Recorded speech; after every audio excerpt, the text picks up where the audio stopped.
பள்ளியில் சேர்ப்பதற்கு நான் முயற்சி செய்து ஆவணம் செய்து கொண்டிருக்கிறேன். மற்ற இந்த ஆண்டு இப்போ வருவாங்கன்னு நினைக்கிறேன். வந்தாங்களே இந்த வருஷம் அவங்க அட்மிஷன் ஏற்கனவே ஒன்று போட்டிருக்கோம்.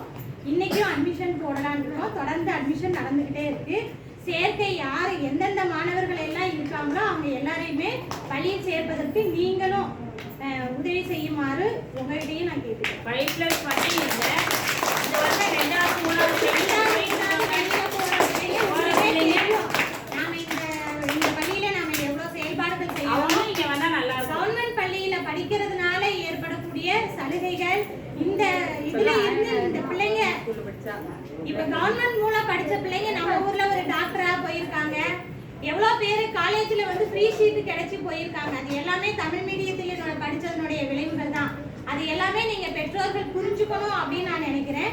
வெளியில போன பிள்ளைங்க அனைவரையும் நம்ம பள்ளியில கொண்டாந்து சேர்ப்பீங்க அப்படிங்கிற நம்பிக்கையோட மகாலட்சுமி உங்ககிட்ட சொல்றேன். நம்பிக்கையோட எதிர்பார்ப்போட இருக்கேன் நான்.